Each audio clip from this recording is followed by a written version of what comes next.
again, Cantaloupe here, with a follow-up on this ongoing project that I have that will host videos, images, assets, online, stuff like that.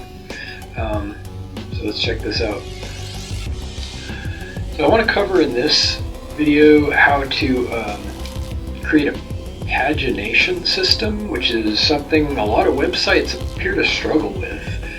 Not really sure why, because it's not super complicated. The back end can be a little tricky to get it right, especially if you're involving a database. Pagination, again, as you probably guess, is the ability to display items on a page basis. So your content is divided. It's not just a big sausage list or a display of everything in the database for whatever you're looking at. It's an optional limit to how many items there are on the screen, which is super important when you're dealing with, for example, videos, things that are resource or bandwidth intensive. You don't want to try to put too much on a single screen, because you're not catering to one person or yourself for that matter. You're catering to hopefully a wide variety of users with different resource capabilities, different bandwidths, different devices, and they don't all want to see 100 videos at a time, or whatever. So it's a historical solution to this has been, it was a trend in the last 15 years. It's starting to die off, thank goodness. It's the endless loading list. If you're familiar with that model, it loads not everything, but maybe a handful of things, and then when you scroll to the bottom, it loads more things and more things as you scroll. So, well, that's okay. You still have a problem though. An obvious problem with that is you're not really getting rid of stuff as you scroll. So, depending on the kind of data or objects you're loading, you could very easily. This happens to be constantly on a tablet or a phone, for example, that doesn't have a lot of memory. You can crash the page pretty easy, depending on if you're loading a bunch of games or animations, whatever. So the obvious solution is to purge what isn't needed, that has been loaded or doesn't need to be loaded. So so I'm kind of beating a dead horse, but the challenge, I think, to creating a page system is how it's integrated with your data. It seems like that's the opportunity. So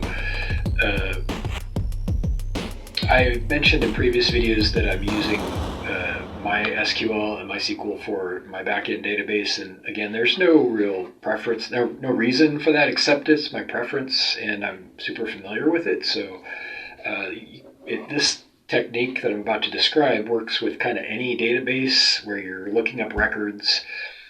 They all offer very similar functionality as far as limiting what is returned. MySQL has some operators or keywords that give you a start and an end for your record range, or the number that you actually want to see in your query. So it's a database query is what you give the engine, and then it returns a result. And based on the parameters you give it, you're going to get hopefully what you want. So I'm including, as of today on the screen, you can see me implementing this, I'm including a handful of new variables. I set up some linkage between the front end and the back end, which communicates a few extra things to the script that generates or fetches the data. So the front end now, as of today, will include not just a request for the data, but it's also going to include what it considers to be the current page number. And also, for a very good reason, it's going to have the authority to define how many results per page it wants to see. Now, this can be hard-coded in the back end. It can be handled entirely by the backend, but I don't want that, because what if at some point, and I've actually done this, I haven't done it in this project yet, but what if I want to give the user the option or the opportunity to choose, based on their own unique situation or hardware, how many results they like to see per page. So I mean, that sounds a little complicated, but it's as simple as a drop down that has 5, 10, 15, 100, whatever, and they can just choose it and it'll remember it in their profile. It's that easy, and then suddenly every page has that number on it. It works pretty well. So the front end is sending a couple of extra things. It's sending the current page, whatever that is, the max number of items per page, and then the back end takes those things and adds them to the query, and this is one of those things you actually want to delegate to the database. A lot of things I prefer to handle with my script. I usually prefer to just do a very simple, all-inclusive query to the database, and because the script is a lot more powerful than SQL. As far as I'm concerned, I mean, it's more versatile, it's more intuitive for me. I mean, there's some SQL wizards out there that can do almost anything with it. I don't want to have to become an expert in every language. So I'm an expert in PHP, self-proclaimed expert, whatever.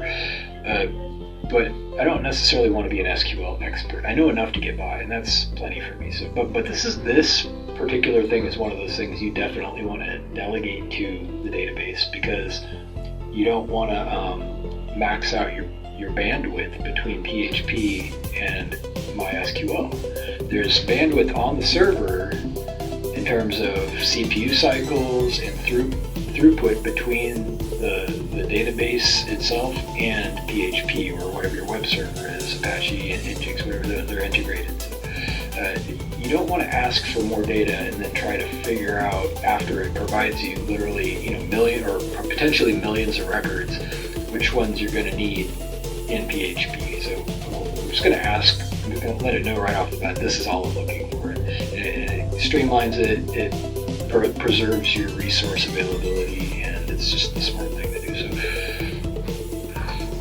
in my query, I'm going to put a limit, a beginning and an end on the records, and it's going to be just a start and a finish with the range of how many items I want per page.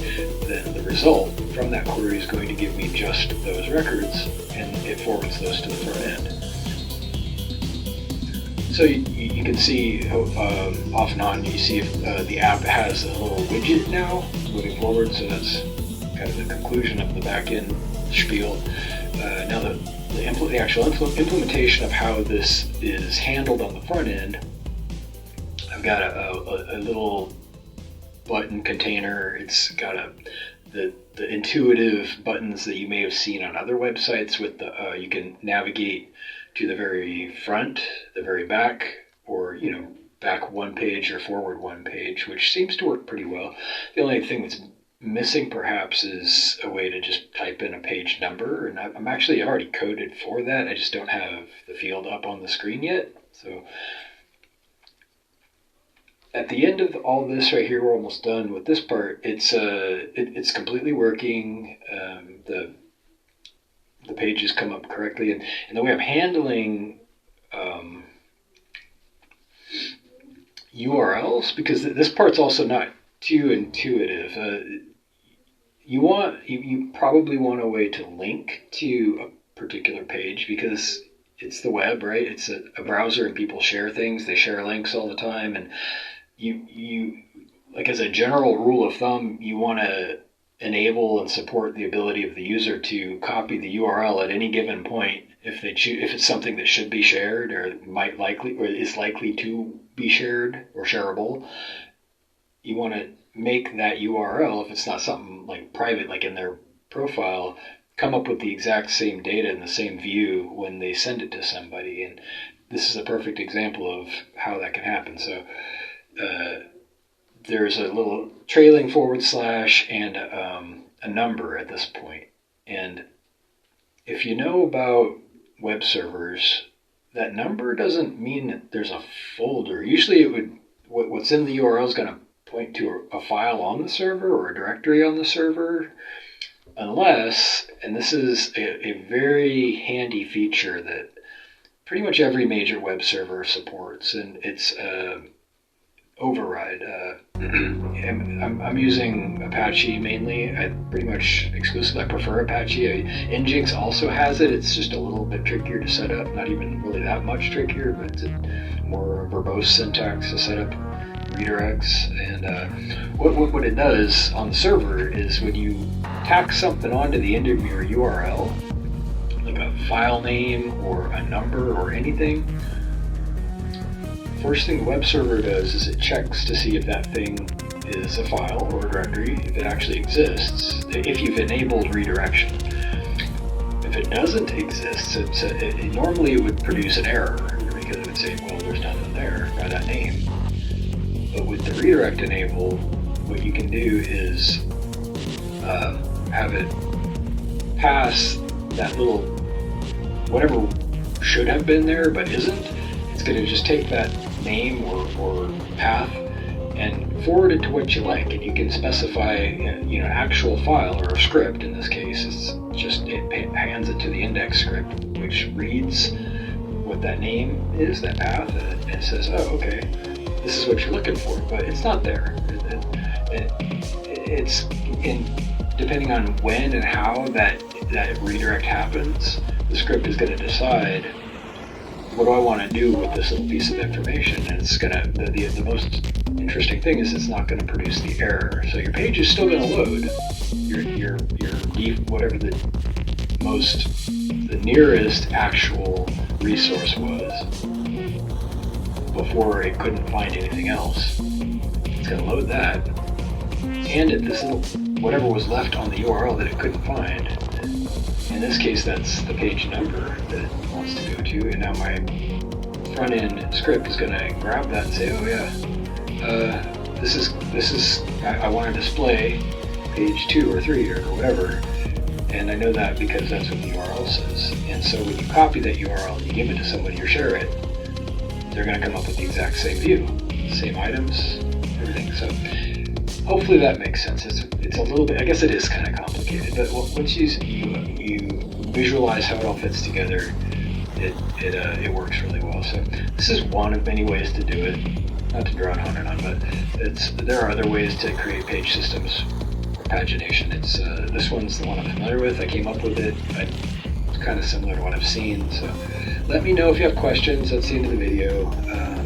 Emails on the next screen, and hope to see you next time.